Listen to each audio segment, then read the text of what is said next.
오전보다 야식을 훨씬 많이 먹게 된다. 늦은 시간인데도 계속 식욕이 당긴다. 배고프다고 생각을 하고 시키는 거지만 가짜 식욕일 가능성도 굉장히 높거든요. 야식 증후군의 가장 큰 문제는 뭐냐면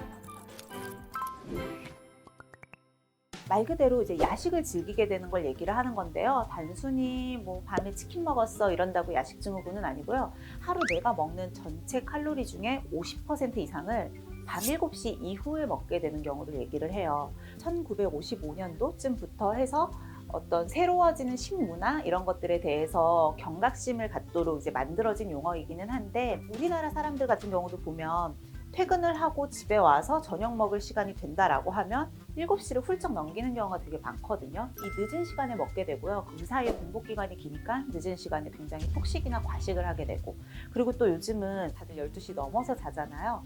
그러니까 저녁 식사 후에 잠들 때까지의 시간도 너무 길어지니까 이 시간에 뭔가 출출한 야식을 챙겨 먹게 되는 거예요.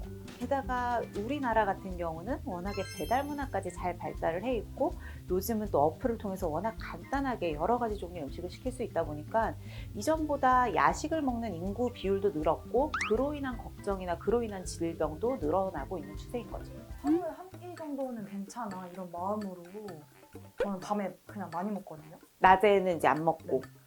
그게 이제 전형적인 야식 증후군인 거예요. 간헐적 단식 같은 거 하시는 분도 나는 야식을 못 참아 하면서 저녁에 그렇게 몰아드시는 경우가 있는데, 이 기간이 3개월 이상 지속이 되면 야식 증후군에 속한다라고 볼 수 있고요. 야식 증후군의 가장 큰 문제는 뭐냐면, 한 번에 이런 기름진 음식이나 자극적인 음식들이 들어오게 되면 내 몸에서의 호르몬 체계가 좀 깨지게 돼요. 대부분은 활동을 하는 낮에 이런 활동을 하고 에너지를 올릴 수 있는 호르몬이 나오고, 저녁에는 식욕을 억제하고 잠을 잘 수 있게 몸을 릴렉스 시켜주는 호르몬이 나오거든요. 근데 이런 것들이 완전히 깨지니까 이후에 숙면을 취하기도 어렵고 위장관 장애들이나 여러 가지 건강학적인 문제가 생길 수 있어서, 사실은 그런 간헐적 단식을 하시는 분들도 가급적이면 저녁 시간에 몰아드시는 것보다는 활동을 하는 오전이나 오후, 점심시간대에 드시는 걸 더 추천드리죠. 이 생체 리듬이 깨지는 원인 중에 하나로 심리적인 부분을 우리가 꼽을 수가 있어요. 과도한 걱정이나 불안감이 있을 때도 먹는 걸 통해서 해소하려고 하는 경우가 많거든요. 야구 선수들이나 이런 분들 긴장하면 껌 씹는 것처럼 불안감이 저작 행동에 의해서 좀 줄어들 수가 있어서, 그런 불안감을 줄이기 위해서 나도 모르게 음식을 찾는 경우도 있죠. 스트레스 받을 때 매운 거 땡기고 그러잖아요. 그쵸.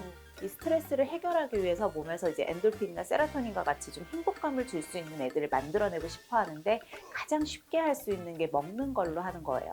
특히 매운 음식을 찾는 이유가, 매운 음식은 이런 미각에 속하지 않고요, 통각에 속해요. 내 몸에서 매운 음식을 먹으면 내 몸은 내가 통증을 지금 느낀다라고 생각을 하고 엔돌핀 같은 것들을 분비해 주거든요. 내가 굉장히 다운된 기분을 이렇게 올려줄 수가 있기 때문에, 어떻게 보면은 배고프다고 생각을 하고 시키는 거지만 거짓 배고픔, 가짜 식욕일 가능성도 굉장히 높거든요. 여러분들이 정말 너무 배가 고파서 뭐라도 하나 먹어야겠다라고 했을 때 나한테 주어지는 게 브로콜리 뿐이라면, 너무 배고프니까 브로콜리라도 당연히 먹어야지 한다면 진짜 식욕이겠죠? 근데 어디 브로콜리 따위를, 난 이런 걸로는 먹지 않아 라고 생각이 든다면 가짜 식욕인 거예요. 그래서 여러분들도 한 번쯤 그런 걸 테스트해 보시면 좋을 것 같아요. 브로콜리가 아니어도 여러분들이 싫어하는 채소류나 이런 것들, 나는 라면이나 짠 게 좋아 라고 생각하신다면 여러분은 지금 가짜 식욕을 겪고 계신 거니까 그건 극복해내셔야 합니다. 의사연! 야식 증후군이 어떤 정식 질환이 아니라 그랬잖아요. 그래서 치료법이 명확하게 밝혀져 있지는 않아요.